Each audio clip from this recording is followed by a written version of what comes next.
वसुधा में एक बेहद धमाकेदार ट्विस्ट देखने को मिलने वाला है।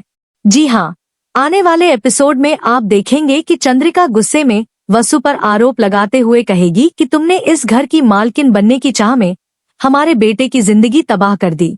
तुम जानबूझकर देव के करीब आई, उससे रिश्ते बनाए और इसी वजह से उसकी पूरी जिंदगी बर्बाद हो गई। यह सब सुनकर वसु का दिल पूरी तरह टूट जाएगा। दरअसल चंद्रिका ये सब इसलिए कह रही होती है क्योंकि यहाँ देव के साथ एक बेहद दर्दनाक हादसा हो जाता है।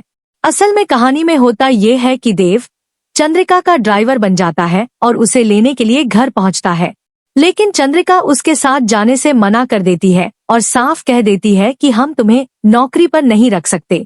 तभी देव के पिता यानी हुकुम सा चंद्रिका को समझाते हैं और कहते हैं कि तुम ऐसा नहीं कर सकती। वह सवाल करते हैं कि अगर देव की जगह हनुमंत का कोई बेटा या दामाद होता तो क्या तुम उसे नौकरी नहीं देती। इस बात के बाद चंद्रिका मजबूरी में देव को ड्राइवर के तौर पर रख लेती है और देव उसे लेकर निकल पड़ता है। रास्ते में चंद्रिका की एक दोस्त भी गाड़ी में बैठी होती है जो लगातार देव की बेइज्जती करती रहती है। वह ताने मारते हुए कहती है कि आजकल के लड़कों को गाड़ी चलानी भी नहीं आती और ऐसे ही ड्राइव करते हैं। चंद्रिका को अंदर ही अंदर बहुत गुस्सा आता है, लेकिन वह कुछ नहीं कहती। इसके बाद उसकी दोस्त देव को टिप देती है और कहती है कि तुम बहुत समझदार हो, ये पैसे रख लो। देव को यह सब बहुत बुरा लगता है, लेकिन उससे भी ज्यादा बुरा चंद्रिका को लगता है। फिर भी वह चुप रहती है।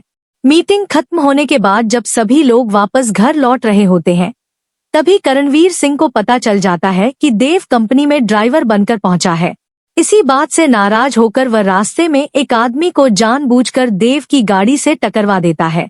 टक्कर लगते ही वह आदमी गिर जाता है और खून बहने का नाटक करता है। हालांकि वह खून असली नहीं बल्कि नकली होता है। देव सबको समझाने की कोशिश करता है कि उसे कोई चोट नहीं लगी है और वह सिर्फ नाटक कर रहा है, लेकिन भीड़ में मौजूद गुंडे देव पर हमला कर देते हैं और कहते हैं कि रुक, हम तुझे सिखाते हैं कि चोट कैसी लगती है। इसके बाद वे देव को बेरहमी से पीटते हैं। यह सब देखकर चंद्रिका पूरी तरह टूट जाती है। अब देखना बेहद दिलचस्प होगा कि चंद्रिका ने वसु को इतना कुछ सुना दिया और उस पर सारे इल्जाम भी लगा दिए, लेकिन क्या वसु खुद को बेगुनाह साबित कर पाएगी? आप कितने एक्साइटेड हैं आने वाले ट्विस्ट को लेकर? क्या आपको लगता है कि चंद्रिका